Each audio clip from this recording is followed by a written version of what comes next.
हरिओम। आज का टॉपिक जो है when the pain is highest, Dada Bhagwan ने बोला था when the pain is highest the God is nearest. Why fear when God is near.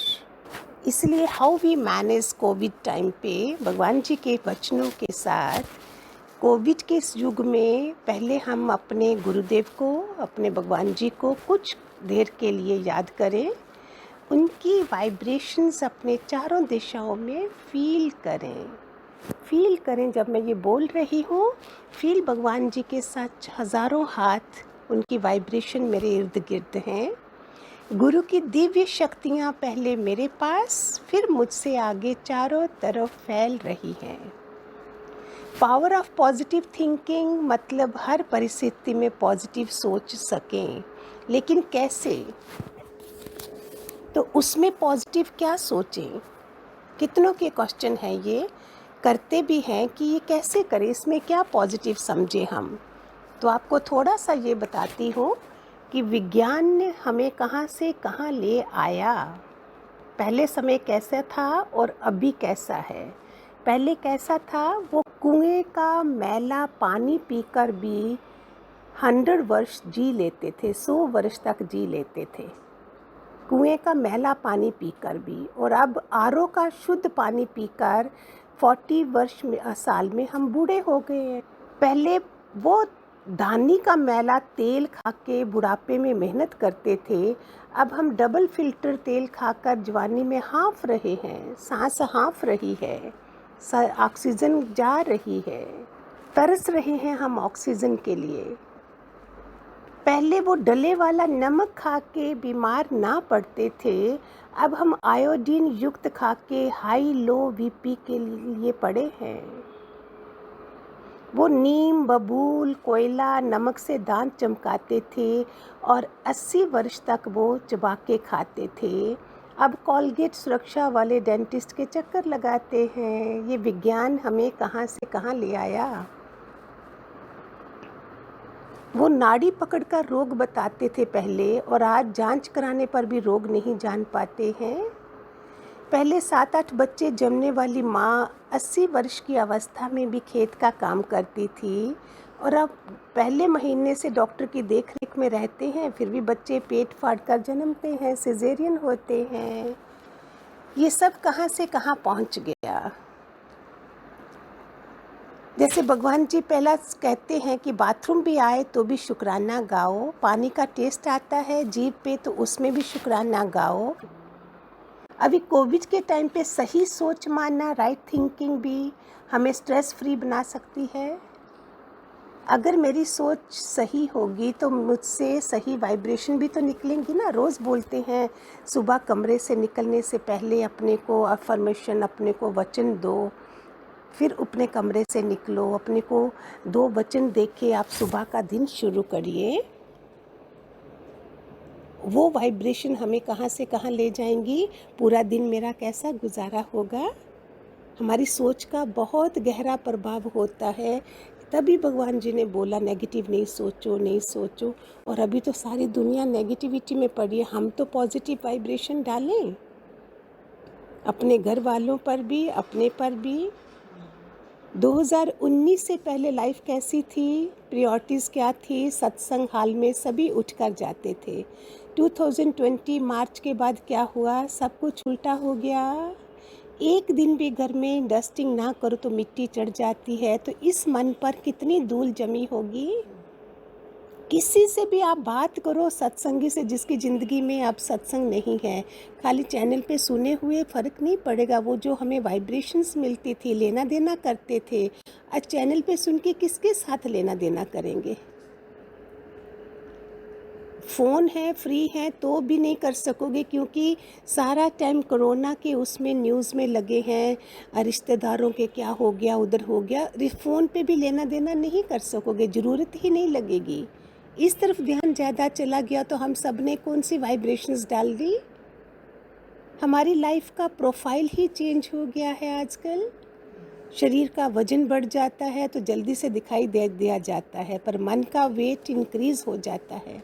तब क्यों उस पर ध्यान नहीं देते हैं हम। सबसे one of the most neglected areas of our life is our mind. हमारा मन क्यों क्यों भगवान ने बोला मन बेचे सतगुरु के पास। जब भगवान जी के पास मैंने अपना तन मन धन सब कुछ बेच दिया, उन्हीं का ही है, वाह साईं वाह साईं वाह साईं, वाहे गुरु, फिर मेरे पास क्या बचता है? इसका अभ्यास नहीं है। अभ्यास होता तो हम इतना डरे हुए ऐसे हल्के मन से नहीं रहते, मजबूत मन से रहते।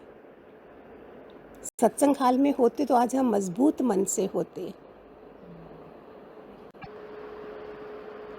क्योंकि मन इनविजिबल है, दिखाई नहीं देता। मन जीते जग जीते होता है, जग जीते मन नहीं होता है। ऐसे ही संकल्प विकल्प से सृष्टि होती है। सारे संत बोल रहे हैं सृष्टि से संकल्प नहीं होता है, संकल्प से सृष्टि होती है। इस तरफ ध्यान दें। सब डरी हुई वाइब्रेशन फेंक रहे हैं दुनिया में। कैसे होंगे हम भवसागर पार? जो हमारे गुरु हमें लेने आए, बताने आए, कैसे? परहेज तो करना पड़ेगा ना। इस बार वो भगवान जी मिले, अगली बारी नहीं मिले, मैं आ जाऊं लेकिन भगवान जी नहीं मिले, मेरा क्या होगा? ये दुनिया थोड़े जवाबी। कितने जनाजे कैसे जा रहे हैं, डेड बॉडीज, कोई जाएगा साथ में? वही गुरु होते हैं ना। कईयों ने अपने जन्म देखे हैं कि गुरु शरीर छूटा नहीं और वो उनके गुरु ने उनकी बाह पकड़ ली। How beautiful it is. इतना गुरु के साथ जुड़े होंगे, बार बार नीचे धरती पे आके फिर संसार बसा के फिर हम गुरुओं के दर पे जैसे हाथ लगाने जाएंगे और फिर बस हो गया काम ख़त्म। गुरु की आवाज़ सुन ली, बस हो गया काम ख़त्म। डॉक्टर की दवाई खाते हैं, खाली दवाई लेके रखते नहीं हैं घर में। डॉक्टर की आवाज़ नहीं सुनते हैं, उसकी दवाई को खाते हैं हम। कितना परहेज चाहिए इन सब चीज़ों से। क्यों इस दुनिया में आए? अभी कैसी सेल्फिश दुनिया बन चुकी है सारी। सेल्फी ले लेके सेल्फिश बन चुके हैं सारे। रियलाइजेशन का, पश्चाताप का, कर्मों के फल का, गलत सोच के सही सोच बनाने का ज्ञान चाहिए। जब भगवान जी, उस समय कोविड नहीं था, भगवान जी ने तब भी बोला था तू एक आत्मा है। दादा भगवान ने बोला तुम एक आत्मा हो, तुम ये शरीर नहीं हो। हमने पक्का अभ्यास नहीं करा, आज हमारे लंग्स को अटैक नहीं होता, हमारे हार्ट को प्रॉब्लम नहीं होती। हमने ये अभ्यास किया होता, हमें समय दिया गया था, कोविड से पहले समय दिया गया था, ब्रह्म ज्ञानी गुरु मिले थे हमें। तुम एक आत्मा हो। आत्मा कौन होती? आत्माकार पूरी दुनिया के लिए जीता है, ना कि अपने उसमें वापस चला जाता है। ये सारे हमारे बोए हुए बीज हैं। अगर बीज अच्छा नहीं होता तो उसका रिजल्ट पेड़ पर दिखाई देता है, पेड़ पर फल फूल नहीं लगते हैं। अगर बीज अच्छा है तो पेड़ खुशहाल होता है, फल फूल से भरा है। तो इसका बीज कब पड़ा था कोविड का? हर 100 साल के बाद महामारी आती है, प्रलय आती है। कोविड आया उससे बहुत साल पहले India was top in the list of most depressed country. इतनी सनातन पुरातन संस्कृति, इतने ग्रंथों वेदों का ज्ञान, गुरु गुरु गुरु हर जगह। कलयुग में एक पत्थर उठाओ तो गुरु जगह जगह पे है। शिष्य कोई भी नहीं मिलेगा गुरुओं को। हर एक सोच जो हम क्रिएट करते हैं वो सब लोगों तक जाती है। एक जगह नहीं रह सकती एनर्जी, वो तो फ्लो करती ही रहती है। सोच से हमारा जीवन बनता है। अपने घर में भी पॉजिटिव रखें। जॉइंट फैमिलीज़ होंगी, लॉकडाउन होगा, सारे घर होंगे, आपको कितना परहेज़ रखना है। अरे आज कोई है, कल उसकी फ़ोटो लटका दोगे आप उधर।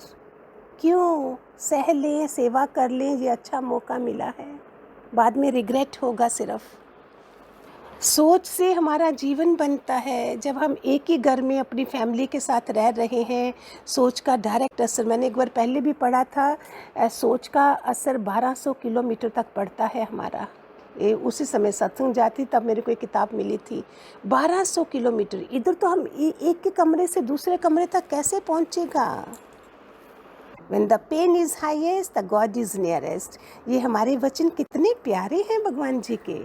आज ये ज़रूरत है सब लोगों को। आप किसी को भी फ़ोन के जरिए सहारा दे दीजिए, सिर्फ हाँ मैं हूँ इधर आपके लिए, बस इतना ही बोल दीजिए। यही राइट टाइम है शांत रहने का, पॉजिटिव रहने का, निडर होने का। Why fear when God is near?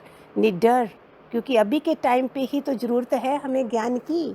सारी दुनिया को इसी की ज़रूरत है। हमारे पास तो पहले से वाइब्रेशंस हैं भगवान की। वो भजन कितना प्यारा है है गुरु हमको तेरी कसम, तेरे वचनों में खुद को मिटा जाएंगे। है गुरु। मत भूलिए भगवान जी के भजनों को। ये वाले भजन भी हमें हिम्मत देते हैं। सह चुके हैं सितम बहुत माया के हम, अब करेंगे खूनी तलवार का सामना। ऐ सर पे बांधे कफन, ये लगाए लगन, मौत को भी गले से लगा जाएंगे। ऐ गुरु। हरि ओम। खूब पॉजिटिव रखो। Why fear when God is near?